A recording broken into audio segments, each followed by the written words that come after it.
Bueno, estamos en Conectar Uno por FM Astral en Capilla del Monte, en la provincia de Córdoba, aquí en la República Argentina, y vamos a entrevistar a Jimena Fernández. Ella es narradora oral, es maestra, licenciada y profesora en Ciencias de la Educación, gestora cultural y promotora de lectura, y está viviendo en la hermosa localidad de Carlos Paz, ese hermoso lugar también turístico que tiene la provincia.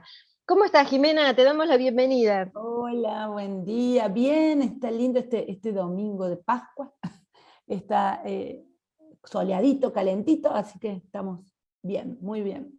Bueno, muchas gracias por tu tiempo. Y nos gustaría comenzar la entrevista con una frase que yo vi que la tenés en tus redes, que dice: cuento porque creo que las historias salvan vidas, al menos salvan la mía todos los días. ¿Es así? Eh, es así, yo considero que las historias tienen esa capacidad, quizá no salvar la vida como la salva un médico, no tan literal, no va a ir a la metáfora de lo que Pero se significa, entiende, sí, pero sí, se entiende. Pero creo que lo que uno hace cuando cuenta y también cuando escucha una historia es ver en otra parte, en otro lugar, puesta en la voz de alguien, en el cuerpo de alguien, partes de nuestra vida, ¿no? Ujú. Y eso también contarnos y escuchar que otros cuentan cosas que nos identifican, eh, ayuda a vernos, a ser más quienes somos. A mí me ha pasado mucho. Al principio lo hacía sin conciencia, como uno cuando es principiante y vaya, así como muy enamorado de la profesión y buscando cuentos, y después empecé a mirar, obviamente también acompañada por mis maestros, cuáles eran los patrones que se repetían en mis cuentos, qué cosas elegía yo contar, porque uno elige lo que va a contar, más allá de que a veces te piden, necesito un cuento sobre, no sé, animales, pero no vas a elegir cualquier cuento que tenga animales. Generalmente ahí abajo, escondido, a veces es más visible, a veces no, hay mucho de lo propio. Entonces, ir contando también es ir reconociéndose a uno mismo y reconociendo los cambios que van pasando en tu vida. Yo hace 14 años que cuento, y los cuentos que contaba al principio, excepto algunas excepciones, ya no me representan, ya no me siento bien ahí, ya soy otra persona. No solo Ujú. como cuentacuentos, ¿no? Como persona, ¿no? He ido cambiando formas de ver del mundo, formas de pensar, y creo Qué que tiene que suerte, ver ¿no? con Porque eso. eso también habla de un cambio personal, como que también uno va evolucionando y sus elecciones no son las mismas a través de los años, Sí, en yo todo. creo que eso tiene que ver con esta frase, que la Ujú. elegí muy al comienzo, yo la elegí como al comienzo de mi vida como narradora. Me gustó, me tenía que ver también con una cuestión personal, que yo no estaba pasando una cuestión personal muy feliz en ese momento, y la narración oral te diría que me salvó la vida, en mi vida espiritual, mi vida personal, mi vida emocional, me la salvaron los cuentos. Ujú. Y entiendo después a veces de contar en un lugar, que se te acercan personas y te dicen: no sabes lo bien que me hizo escuchar esto, no sabes cómo me recuerda a mi abuela, a tal lugar que quiero volver a... Y, y yo creo que a veces esas pequeñas cositas que uno va dejando, va sembrando en distintos lugares, eh, tienen un valor fuerte, un valor emocional. Por eso a mí me gusta tanto la narración oral, porque uno puede contar mirando a los ojos del otro, ¿no? No es Ujú. igual que el cine, amo las películas, las series, amo todo eso, pero no es lo mismo ver una peli que alguien te esté contando y te esté mirando y te esté hablando a vos y a todas las personas que están ahí, ¿no? Claro. Es otra experiencia. Decime, ¿cómo fue que llegaste a la narración? Porque, bueno, tenés toda una carrera que tiene que ver con la docencia, obviamente que siempre estuviste en contacto con los libros, con la literatura, pero bueno, qué fue lo que te llevó que dijiste, esto me gustaría hacer, o por lo menos me Y, ayuda a y transitar mis tiene, días? Tiene que ver con una conexión entre lo literario. Yo leo desde muy chiquita. A los 5 años aprendí a leer sola. Mi mamá es maestra, pero nunca ella me quiso enseñar, aparte que nunca fue maestra de alfabetización inicial. Mi mamá era maestra de los chicos grandes. Entonces, Yo aprendí sola, se ve con estas ganas que tenía de leer, y mi mamá sí me leía todas las noches, mi casa estaba llena de libros, de música Mm, para niños, era como que tuve mucho abono ahí. claro. Pero esto de los cuentos orales, ni siquiera mi abuela, que a mi abuela me contaba anécdotas, ¿no? de su juventud y demás, no había un cuento en mi familia, estos de que se sientan y te cuentan historias. Y con esto de que me encanta leer, un día fui a la Feria del Libro de Córdoba, la que se suele hacer en septiembre, y había espectáculos, había cosas, y yo andaba con las bolsas con libros, como siempre, y espectáculo de narración oral, bueno, digo, voy a ver, ¿qué es esto? Y ya era grande, te digo, hace 14 años, 15 años habrá sido esto. Ujú. Y me senté y lo vi a Rubén López, que es un narrador de Córdoba, mi primer gran maestro de narración oral, lo vi contar y dije, eso quiero hacer yo, quiero hacer eso. Es como que sentí la puñalada de la vocación, de la necesidad, de Claro. la fascinación por ese arte, y bueno, empecé a buscar talleres, primero hice unos talleres sueltos con él, con Rubén, y después Rubén y Ale, que es mi otra maestra, armaron una escuela de narración en Ujú. Córdoba, y bueno, y ahí arranqué. Como una formación, si se quiere, más formal, porque no hay mucha narración formal. Ujú. Ahora, últimamente se están haciendo algunas formaciones en las universidades del Chaco en especial, pero no hay como una carrera, es como que el narrador es oficio, ¿no? Es mucho Ajá. oficio, más que Sí, porque formación. de pronto había pensado, digo, bueno, si alguien te escucha y también le nace como estas ganas de incursionar en este arte, ¿qué tiene que hacer? ¿No? Tiene que ¿Por dónde buscar empieza? y tiene que buscar a alguien que dé talleres y empezar por ahí. Yo siempre recomiendo primero empezar desde los talleres y después por ahí ir a una cuestión más formal de leer sobre narración, porque leer sobre narración sin nunca haber narrado, te deja, es como leer sobre actuación sin haber actuado, o Claro, leer sobre danza sin haber bailado. claro. No digo que no sirva, obviamente que la teoría en narración oral no hay mucha, pero se está gestando cada vez más, pero son teorías que la mayoría vienen de la práctica. Ujú. ¿Sí? Vienen esta cuestión freiriana de la praxis, de la teoría y la práctica juntas. Digo, lo teórico aplica, pero porque aplica en lo práctico, porque la narración oral es tan antigua como el hombre mismo, que el hecho de teorizar, uno teoriza en cuestiones como más nuevas, pero que a la vez tocan temas muy ancestrales, ¿no? Muchos motivos humanos de sentarse a escuchar una historia que son antiguos. Claro. Entonces es lindo cuando los autores que investigan cuestiones teóricas ponen a danzar esto, ¿no? La narración oral contemporánea o Ujú. urbana, si se quiere, y todo lo ancestral que hay detrás de este arte, y por eso ha perdurado, a pesar de que hay momentos en que ha quedado quizá más solapado o más invisibilizado en algunos contextos, en otros no. Es muy antiguo y es muy bello, y por eso perdure, por eso sigue viviendo. Bueno, lo que pasa es que al principio se transmitían las cosas oralmente, en realidad, cuando Claro, todavía no existía lo gráfico, digamos, todo se transmitió oralmente. Así que sí, claro, es un y arte las personas antiquísimo. que sabían, o digamos, o eran la figura del que enseñaba, o era la figura del que tenía Sí, o del sabio, ¿no? ese También. saber, el sabio, y el que Mm, iba también enseñando para cuando ese sabio ya no estuviera, ¿no? claro. Era poder enseñar a la comunidad esas cosas que iban a tener que saber cuando ya no estuviera. Ujú. Es muy, muy lindo, interesante. Y también contás cosas escritas por vos, porque bueno, hace unos años yo le había hecho una entrevista también a un narrador, y él me había contado en su momento que había empezado escribiendo cosas que le pasaban, y después cuando empieza a introducirse en la narración oral, empieza a contar parte de lo que él había escrito, digamos, ¿no? De sus cuentos.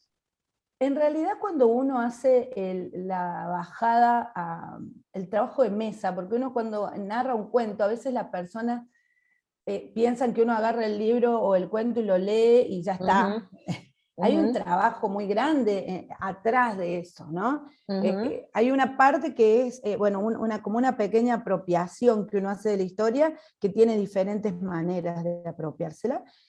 Y después de que ya te apropiaste como de la idea general, viene lo que se llama el trabajo de mesa, que es Ajá. sentarte a ver cómo ese cuento va a estar parado frente al público, Ujú. ¿no? Entonces ahí es donde uno puede poner bastante de uno, porque la versión oral que uno da de un cuento nunca es la versión, es muy raro que sea la versión escrita. A veces están tan bien escritos los cuentos que orgánicamente te sale casi la versión escrita. Uno hace una versión oral de ese cuento y cuando lo contás lo decís, incluso cuando lo contás frente al autor le decís, esta es una versión oral del cuento tal, no esperes cuestiones literales ni mucho menos. Y en ese hacer la versión escrita uno pone mucho de uno, Ujú. incluso también cuando haces un espectáculo donde hay varios cuentos, lo que va entre cuento y cuento también es como una creación de uno mismo, es como un guión, el guión del Ujú. espectáculo en general, yo no lo hago que lo haga otro, yo lo hago yo. Hay narradores que tienen directores de escénicos y que a veces Ujú. el guión lo escriben con el director. A mí no me ha pasado, yo siempre lo he escrito yo, o si cuento con algún compañero o compañera juntos, ¿no? Y Ujú. ahí es donde más que nada pongo lo mío, o por ejemplo en el caso de que yo quiera recopilar alguna leyenda urbana en especial, porque las leyendas urbanas suelen estar como muy cortitas, ¿no? Cuando uno las encuentra por ahí en las redes o en algún libro, entonces ahí uno le mete condimento, tiqui, tiqui, tiqui, tiqui, y ese condimento es de uno, que tiene que ver Claro. con las cuestiones de la oralidad también. Yo no Ujú. escribo por el momento, es como que siento que hay tantas cosas lindas que escriben otros que es como que no me da tiempo como para ponerme a escribir yo, ¿no? Tengo ganas de Claro. contar las cosas lindas que escriben otros, por el momento. Cuando era chica escribía mucho, cuando era pequeñita tenía 5, 6, 7 años, escribía cuentos, escribía. Pero por ahí yo entiendo que para escribir hay que tener una paz y un tiempo y Ujú. que las cosas decanten de un modo que mi vida en este momento no me lo está permitiendo, porque trabajo mucho, porque soy muy inquieta, me gusta estudiar, ahora estoy haciendo una maestría en la Universidad de Rosario de literatura para niños y bueno, y todo eso me lleva a tiempo, entonces prefiero por ahí ir por ese camino y cuando decante escribiré, no Claro. creo que termine mi vida sin escribir algo, pero igual no lo necesito para contar cuentos, no lo Claro. necesito. Decime, ¿y normalmente dónde desarrollas esto de contar los cuentos? Me imagino que en espacios culturales o en colegios, en Sí, reuniones, bueno, cumpleaños, no sé. en pandemia fue como una complicación porque fue todo virtual, a mí me costó mucho, estuve como 3 meses muda sin contar cuentos porque no podía entender Ujú. que no estuviéramos cara a cara, entonces todo el Sí. mundo estaba full haciendo cosas en las redes y yo estaba así, enojadísima con la vida, con todo, pero en general donde me llamen yo cuento, he contado en plazas, en centros culturales, en bibliotecas, en escuelas, Ujú. eh, que son como los lugares, digamos que más de lugar más, de mejor circulación de la palabra. He contado en shopping también. Es un lugar difícil, un lugar de mucho Me imagino. movimiento, Sí, mucho en ruido donde, aparte, ¿no? sí, donde se desvirtúa esta cuestión de lo íntimo que es contar un cuento. Por ahí otro, no sé, una función de circo en un shopping es distinta. Pero Ujú. el cuento tiene ciertas condiciones de este contacto íntimo y personal, que hay ciertos espacios que no son ideales, que no digo que no haya personas que lo hacen y lo hacen muy Ujú. bien, pero a mí no me da como comodidad ese Claro, un espacio. poco mi pregunta iba en función de eso, ¿no? Porque yo digo, no todos los lugares físicos están preparados como para recibir este tipo de narrativa, pero digo, por ahí es una idea mía y no tiene nada que ver. Este, Sí, por ahí un espacio que es complejo, pero que creo que ese hay que sostenerlo mucho, son los espacios públicos, las plazas, ujú. a veces me ha tocado contar en encuentros de artesanos y es en un lugar al aire libre y tenés un espacio, o a veces hay como una carpita donde la gente puede ir, que eso es como más íntimo, y a veces te Claro. toca ahí en el medio con las motos que pasan a full, los perros que se te cruzan, y bueno, con un micrófono, vale. Es una experiencia distinta, es una experiencia, Claro. ¿cómo decirte? con mucha adrenalina. Desafiante, me Sí, imagino. y tenés que elegir como cuentos que sean bastante activos, que tengan Claro. bastante acción. Elegí distintos repertorios para un lugar o para el otro. No es que no se pueda, es precioso, pero también tenés Ujú. que estar consciente de que se van a venir a sentar, ponele 10 niños o familias, y que uno se va a ir a comprar el helado y va a volver, y que el otro, es como el público de las ferias, ¿no? Ese tipo de Claro. público de la plaza es el público de las ferias, que Ujú. tiene su propia dinámica, y que hay narradores, por ejemplo, que no soportan eso, que quieren que la gente esté quieta. Le digo, no es un teatro, es una feria. Claro, Se van a sí. levantar, van a ir al baño, van a tener ganas de comprar un, no sé, un pochoclo, y van a volver, y bueno, Y van a es estar distinto. comiendo ahí, haciendo ruido. Claro, haciendo Sí, sí, sí. ruido, llamándole hermanito, vení, que está bueno, así, a los Claro. gritos. Bueno, pero bueno, tiene sus cosas lindas. Pero creo que lo básico ahí es no perder el espacio público. Ujú. El arte en el espacio público es algo que creo que es una cosa que Argentina y todos los países, ¿no? Pero Argentina puntualmente no tiene que perder, ¿no? Este arte que es para todos, que Ujú. para todo el que pueda acercarse, a veces puede poner en una gorra, a veces no puede, pero es una cuestión también de justicia, ¿no? Que Tal el arte cual. no sea para una élite, para unos pocos, para el que puede pagar la entrada nada más, Seguro. Sí, sí, que esté sí. al alcance de todo el mundo. Entonces, Ujú. bueno, por ahí lo vamos sosteniendo, que no es lo más lindo, lo más agradable para un narrador contar ahí, es un Claro. espacio de resistencia, si se quiere. Ujú. Decime, y estaba viendo que, bueno, también formás parte de distintos miembros de grupos, digamos, de las escuelas de cuentería, también sos miembro de la compañía de narración oral en Cuentadas. Es importante también para el narrador encontrar como una contención dentro de pares. Sí, yo creo que es eso lo que nos sostiene. Ahí está mi perra, que es ¿Quiere bastante participar en la pesada. entrevista? Ella también. Greta, es viejita y pesada. Sí, eso es creo que lo que más nos fortalece, porque la tarea del narrador es medio solitaria. Ujú. No es lo mismo que cuando uno está en una compañía teatral, que son un montón de miembros y arman una obra. El narrador muchas veces trabaja bastante solo. Entonces, conseguir una tribu que te acompañe, que te ayude, en la que nos vamos formando, es muy bueno, es muy interesante. Todo esto, bueno, la pandemia, ya te digo, lo cambió, le cambió las reglas, porque de ser por ahí grupos muy unidos y qué sé yo, en la presencialidad, bueno, pasamos todos a la cuestión de la virtualidad, y no fue lo mismo. Ahora Ujú. recién se está volviendo a eso que éramos, en poder contar mirando a los ojos, mirando al compañero. A mí lo que me ha servido mucho para mi vida personal también es el hecho de cuando hacíamos laboratorios de cuentos, vos Ujú. pasar a contar y que tus compañeros te digan o te hagan alguna sugerencia o te digan, mira esta parte. Lo que yo he aprendido sobre recibir críticas o recibir observaciones y aceptarlas de buen grado y con amor, son dadas con amor y recibirlas con amor, no sabes lo que me ha ayudado en la cuentería. No me ha pasado nunca en la docencia, por ejemplo, Ujú. pero en la cuentería me ha ayudado un montón, porque vos sabés que el compañero o compañera te está aportando para mejor, ¿no? Porque hay cosas que sabe que puedes mejorar. Y eso es distinto cuando estás con una pantalla. Por ejemplo, contar parado, tenés que tener la distancia, fijarte que se escuche la voz, que no te da el cable del coso. Bueno, es todo un el auricular, es todo un tema. A mí me encanta contar parada, y en la pandemia prácticamente conté sentada todo el tiempo. Una sola vez conté parada para un público de Colombia, que nos convocó un amigo colombiano para su escuela, pero Mm. no podía ver a quién le estaba contando. O sea, me veía a mí nomás en la pantalla. Y Sí. bueno, yo decía, espero que lo estén disfrutando. Bueno, Y son bueno, estos conté desafíos que parada. nos trajo la pandemia, ¿no? De ver Sí. cómo seguir siendo nosotros y cómo seguir conectando con el otro, a pesar de que tengamos una pantalla enfrente, ¿no? Sí, sí, me costó un montón, y todavía Mm. un poco todavía me cuesta, aunque entendí que bueno, que en realidad es prácticamente lo mismo, y que te abre posibilidades que de otro modo no Claro. tendríamos. Esto de contar en Colombia a mí me habría sido muy difícil, y se pudo hacer gracias a que teníamos la pantalla que se podía ver allá, ¿no? Entonces, bueno, es como que hay que buscarle el lado amable en estas Claro, situaciones. seguro, seguro.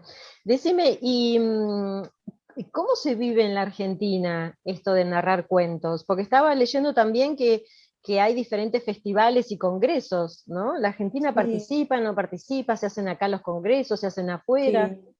Mira, Argentina es muy particular en la cuestión de la narración. Toda Latinoamérica tiene como una gran movida de narración oral, y hay países que tienen más movida. Por ejemplo, Colombia es un Ujú. país que yo admiro, porque digo, hay pueblitos que tienen 5 personas, pero tienen un festival de narración. Es una Mira, cosa así como muy genial. Incluso hay muchos grupos de narración que están en las universidades.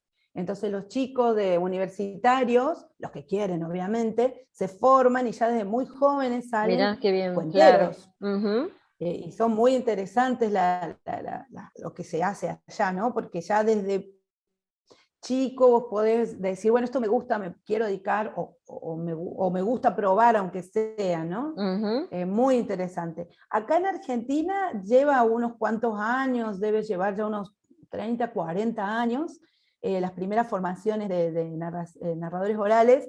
Estamos hablando de narradores orales que no sean narradores orales espontáneos, ¿no? Porque narradores orales espontáneos tenemos en todos los pueblos de toda Argentina y de toda América. Estamos hablando de las personas que se forman, digamos, los urbanos seríamos, Claro. los narradores orales urbanos.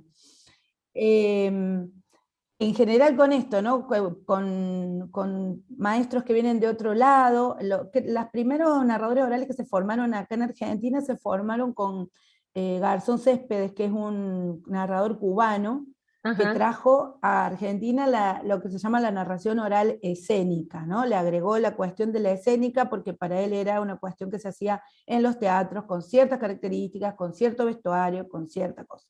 Ujú. Pero no todos los narradores que se formaron con Garzón Céspedes siguieron esa línea después, ¿no? Ajá. Digamos, es como que fue una primera línea de formación que se formó bastante gente, y a la vez hubo unas 2 mujeres, espérate que acá tengo el libro por acá, o no lo tengo más, se me ha perdido. Lo debo haber sacado para... Ah, no, acá está, mira. Dora Pastoriza de Chevarne también, que trabajó creo que en el Instituto Suma fue, un instituto de Ah, mira, Buenos sí, Aires. Ella te lo también iba a nombrar, mira, en un momento. trabajó mucho. Claro, el Instituto Suma hace tiempo, mucho tiempo, viene formando narradores, pero era una formación como exclusiva de Buenos Aires y con una línea específica, ¿no? Ujú. Que acá yo tengo ese libro de ella que es como bastante, ¿cómo decirte? Emblemático. Ujú. Y es como que se van uniendo estas líneas, más todo lo que los narradores de acá de Argentina, los que empezaron a formarse, empezaron a experimentar y decir, bueno, esto sí quiero, esto no me gusta. Pero cuando uno va a otro lugar, a otro país, te dicen, ah, sí, porque los narradores argentinos cuentan solamente a Borges y cuentan solamente cuestiones de autor. Como Mira, hay este prejuicio, que no es verdad, que no es verdad. Entonces cuando te escuchan que vos contás alguna leyenda o algún cuento de tradición oral o cuento popular, dicen, uy, mira, no da con el perfil, si se quiere, porque ujú. por ahí muchos narradores, especialmente de la zona de Buenos Aires, han elegido este tipo de repertorio más de autores y de autores consagrados. Ujú. Pero bueno, acá en Córdoba somos un poquito más rebeldes. Me pasó una vez que fui a un festival en Neuquén y tenía que contar, digo, bueno, sí, yo voy a contar esto en una escuela, y nos estábamos poniendo de acuerdo a que íbamos a contar cada una de las que estábamos ahí, y una señora me dice, ay, sí, las de Córdoba siempre están rebeldes. Como que iba a contar algo distinto, no me acuerdo si iba a Claro. usar algo en escena, y bueno, la de Córdoba siempre están rebeldes, me dio mucha risa. Como que, bueno, buscamos otras cosas, ¿no? Exploramos por otros lugares, unimos otras artes, y Ujú. eso está interesante porque es como que se va dando cada vez como una hibridación de las artes. Me Claro. congelaste, Susi. Y sí, Oh, me congelaste. yo Ay, te ahí está. escucho ¿Hola? perfecto. Ahí está, ahí está, ahí está. Sí, sí, te Te escucho había, te perfecto. había, te había puesto así. como que esto de la narración oral, que también lo pudimos charlar con otros narradores en pandemia, así como en pequeños grupos de estudio, de charlas sobre el arte de narrar, que cada vez se va dando esta hibridación, ¿no?, de las artes. Hay muchos narradores que ahora cuentan y en sus espectáculos tienen cuestiones audiovisuales por detrás, ¿no? Ujú. Otros que lo hibridan con títeres, otros con danza, otros con música. Es como que se puede, no digo que se debe, también trabajar con otras artes. Yo creo que lo primero es el cuento. Si el cuento así pelado, sin escenografía, sin nada, funciona, después metele Ujú. lo que quieras, pero primero tiene que funcionar así, sin Claro. nada. Yo creo Ujú. y que también es un arte que uno lleva puesto, ¿no? Eso es lo más lindo. Donde vos estás, ni siquiera necesitas tener un vestuario especial, tú te parás y contás y ya está. Ujú. Eso es también muy mágico, Claro, sí, sí, sí, me muy, muy imagino. mágico. Decime, ¿y para este año tenés algún proyecto, alguna idea, o qué te gustaría hacer por ahí que todavía no hiciste? Mira, hoy este año tengo ganas de que podamos trabajar. Yo estoy trabajando con un compañero que hicimos un espectáculo muy lindo de leyendas de Latinoamérica y con música, Ujú. canciones y leyendas. Y bueno, tengo ganas de que pueda rodar. El año pasado rodó, pero muy poquito, fue un rodar pequeño. Que queremos ver si este año puede rodar un poco más. Volver a tener la ronda de cuentos, porque nosotros allá en Carlos Paz con una amiga sostenemos este espacio de la ronda de cuentos ya hace 14 años, y bueno, la pandemia nos obligó a hacerlo virtual, y ahora el lugar donde nosotros lo hacemos presencial está en remodelación, es una casa de la cultura, que sufrió el problema de que al lado le construyeron un mega edificio, hicieron un Oh, pozo tan grande que la Casa de la Cultura se partió por la mitad, literalmente se partió por la mitad, crack. Y bueno, y ahora le están arreglando, lo que es muy bueno, porque va a quedar sí. como nueva, pero bueno, está en refacción. Así que estamos buscando a ver si hay algún otro sitio para volver a la presencialidad que nos hace falta. Nosotros nos reuníamos una vez al mes, como el Vení que te cuento, o como el Río Cuentero, que son otras experiencias en otros lugares de Córdoba, y contábamos historias y era medio como un micrófono abierto también, porque los chicos podían ir, contar historias, chistes, colmo, adivinanza, las familias también, las seños también, Ujú. o por ahí había seños que nos proponían juegos, hacíamos muchos juegos, juegos de palabra, juegos de mano, juegos de cuerpo, y era un espacio hermoso. También por ahí teníamos libros alumnos, estos libros con imágenes, y poníamos el proyector y contábamos con el director. Era como una cosa muy hermosa, Ujú. que ahora la tenemos que rearmar, resignificar, ver cómo la vamos a volver a traer a la presencialidad, y cómo vuelve a rodar la ronda. Ujú. Porque fue un espacio muy, muy lindo, y que por ahí me encuentro gente en la calle y me dice: "Ay, ¿cuándo empieza la ronda de nuevo?". Bueno, ya vamos a ver. Digo, por ahora estuvo virtual un tiempo, la vamos a sostener ahí hasta No, que y podamos volver aparte a la presencia, pero bien, por todo como esto que se vos me debe. estás contando, digo, qué rico y qué diferente esta propuesta a de pronto que el chico esté en la casa con el celular, ¿viste? Mirando la televisión, como que esto le da otra, otro contacto, otro desarrollo, otra relación, no solamente con el narrador, sino con toda la gente también que participa, ¿no? Qué distinto, qué rico, qué Sí, importante también para el desarrollo del niño, ¿no? sí. Es una actividad que debería, porque yo la haga, ¿no? Claro, pero debería darle espacio las políticas públicas. Claro. Em, Me pasó de estar en España en el 2020, antes de que venía la pandemia. Me volví de España justito, casi que me quedo allá en cuarentenada. Estuve en Madrid, y no solo en Madrid, en otros lugares. Los cuentacuentos allá tienen profesión, o sea, es tu profesión. Te pagan, vas a las bibliotecas tienen programados cuentacuentos para niños, para bebés, para adultos, todas las semanas. Y la gente va y como que saca, reserva el lugar, porque enseguida se acaban los cupos, ¿no? Incluso mientras estaba allá, y otra vez mi perro, mientras estaba allá, Greta, hubo una ciudad, creo que era Valencia, si no me equivoco, donde habían bajado las programaciones de cuentacuentos de unas bibliotecas públicas. La gente salió con pancartas, las familias, queremos nuestros cuentos, queremos cuentacuentos en la biblioteca. Yo dije, ¡buah! Bueno, las bibliotecas ya son una cosa que uno no lo puede creer. Voy a entrar a la biblioteca y decir, esto es una biblioteca pública, no hay forma de entender la maravilla, la cantidad de dinero y de recursos que hay puesto ahí, ¿no? Pero más allá de eso, puede ser una biblioteca súper humilde y podría funcionar perfectamente. Claro. Pero la mirada puesta en lo valioso de los cuentos como parte de las políticas públicas de cultura, dije, ay, acá nos falta aprender muchísimo. Claro. Muchísimo Y sí, con sí, respecto a eso. totalmente, totalmente. Bueno, yo tenía ganas de pedirte si nos podías contar un cuento. ¿Será factible? ¿Es Bueno, posible? sí, yo preparé uno, yo dije, ¿cuál preparo? El preparo que no sea demasiado largo, porque a mí soy medio larguera, me gustan los cuentos largos, pero traje uno que no es tan largo.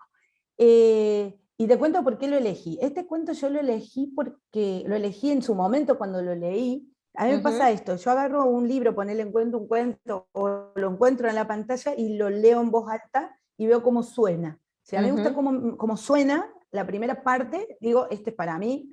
Y con este me pasó, no solo eso, que sonó lindo, sino que rápidamente me lo apropié. Nunca me había pasado con ningún otro cuento. Yo dije, wow, ¿qué pasó acá? Además que es de una autora que yo amo, que es Silvia Schuher, que para mí es una de las mejores escritoras argentinas, y escribe los cuentos como si fuera narradora, porque sus cuentos son hipernarrables, aunque a ella mucho no le gusta que narren sus cuentos, pero bueno, lo siento Silvia, este me encanta, le encanta al público. Este cuento es parte de un libro, el libro se llama igual que el cuento que yo les voy a contar, se llama Oliverio junta preguntas, el libro, y la parte que yo les voy a contar es como el inicio del cuento. Después de esto vienen los otros cuentos, que son todas las desventuras que pasa Oliverio en su infancia, ¿no? Porque es un niño, Oliverio es un niño. Y me gusta mucho, y me di cuenta también que suelo tener muchos cuentos sobre coleccionistas, sobre gente que colecciona cosas, y no precisamente cosas físicas, ¿no? Coleccionan historias, coleccionan lágrimas, coleccionan amor, coleccionan pociones, pero pociones hechas con cosas que no son físicas. Entonces dije, mira, otra cosa que me hace que me mire un poco. Así que si quieren, les cuento la historia de Oliverio. Bueno. Que dice así. Oliverio coleccionaba preguntas como quien junta figuritas, pero con 3 diferencias. La primera, que no podía comprarlas en los kioscos. La segunda, que nadie se las cambiaba. Y la tercera, que el álbum no se llenaba más. Oliverio sabía que no podía comprar las preguntas en los kioscos porque cada vez que lo intentaba, la kiosquera lo miraba con cara rara, le regalaba un caramelo y le decía, vaya mijito nomás. También había comprobado que nadie le iba a cambiar las preguntas porque cada vez que él mostraba una, le devolvían una respuesta. Y el álbum no se llenaba más porque el álbum donde él escribía las preguntas no era precisamente un álbum, sino un cuaderno de tapas duras. Pero volvamos al principio. Oliverio coleccionaba preguntas como quien junta figuritas, preguntas de todas clases, preguntas grandes y preguntas chiquitas. Como por ejemplo, ¿te gustaría saber por dónde queda el río por el cual el último barco fenicio pasó antes de que la civilización romana llegara a su fin? O bien, ¿cómo te va? Preguntas fáciles y difíciles, como por ejemplo, ¿de qué color era el caballo blanco de San Martín? O bien, ¿cuál es la raíz cuadrada de 2.850.001? Preguntas interesantes y preguntas estúpidas, como por ejemplo, ¿por qué si la luna es más chica la veo más grande que a cualquier estrella? O bien, ¿seré el chico más lindo del mundo? Y cuando él empezó a juntar, las únicas preguntas que juntaba eran las que se le ocurrían a él. Pero con el tiempo los amigos vieron que estaba bueno esto que hacía Oliverio y se interesaron por ayudarlo. Y le regalaron un montón de las suyas. preguntas de toda clase, de mujeres y de varones, con respuestas, sin respuesta, aburridas, simpáticas, dulces, saladas, con palabras raras y hasta con palabrotas. Oliverio se cansó de escribir preguntas en su cuaderno, hasta que un día le pasó lo que a menudo nos pasa con las figuritas. Se le empezaron a repetir. Venía uno con una pregunta dificilísima y Oliverio decía, oh, esta ya la tengo. Venía otro con una pregunta requete hiper dificilísima y Oliverio decía, oh, esta también la tengo. Repetidas, repetidas, repetidas, le venían todas las preguntas repetidas. Hasta que un día Oliverio conoció a María Laura. Y de una sola vez se le ocurrieron 10.000 preguntas. ¿Quién es esa chica? ¿Cómo se llama? ¡Ay, por qué es tan linda! ¿De qué color tiene los ojos? ¿Le hablo o no le hablo? Oliverio se dio cuenta que de esas preguntas no tenía ninguna. ¿Por qué no puedo dejar de mirarla? ¿Cuántos años tiene? ¿A qué escuela va? ¿La invito o no la invito a pasear? Oliverio se sentó y escribió en su cuaderno sin parar todas esas preguntas que de repente María Laura le había traído. ¿Por qué usa flequillo? ¿Sabrá patinar? ¿Dónde vive? Ay, ¿le gustará ir al cine conmigo? Oliverio escribió y escribió y escribió como 4 horas seguidas. Su colección creció de golpe y llenó de preguntas hasta la última hoja del cuaderno. Y ya iba a empezar uno nuevo cuando de repente, oh, seguro que se le acabó la tinta. Y tenía que salir a comprar una nueva lapicera, así que salió a la vereda y la encontró. Lo primero que supo es que se llamaba María Laura. Y lo demás, bueno, lo demás decidió averiguarlo de a poco. Pero volvamos al principio. Oliverio coleccionaba preguntas como si fueran figuritas. Hasta que un día conoció a María Laura. O se le acabó la tinta, no sé bien. Y desde entonces, sin proponérselo, Oliverio comenzó a llenar un nuevo cuaderno, pero esta vez no tenía palabras. Esta vez no tenía preguntas. Esta vez solamente tenía respuestas. Esta es la historia de Oliverio junto ¡Qué a preguntas. linda! ¡Qué Yo me linda! olvidé, muy hermosa, y yo me olvidé de preguntarte si vos coleccionabas algo cuando eras chica. ¿Yo? Estampillas. Ah, yo coleccionaba papeles de carta. Ah, mira. Me encanta. Y los tengo todavía, se los di a mis hijas. También Mirá a mi vos, colección, re se los lindo. guardé. Eh, bueno, esta es la historia de Oliverio, me parece que es muy, muy hermosa. Es muy Y cosas que bonita, sí. muy bonita, y la he contado muchas veces en sesiones de cuentos para adultos. Ujú.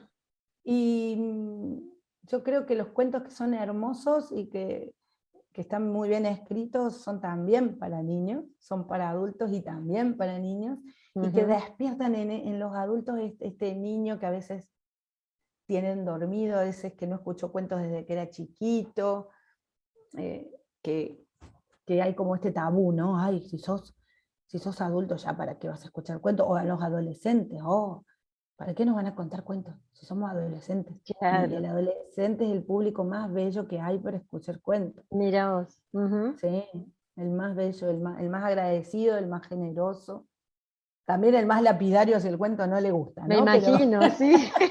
Bueno, los niños Pero también son bastante lapidarios, ¿no? Para todo, son muy sí, directos. sí, sí, la verdad que Genial. sí. Bueno, Jimena, ¿querés compartirnos tus redes para aquellos que quieran seguirte o quieran saber qué es lo que estás haciendo?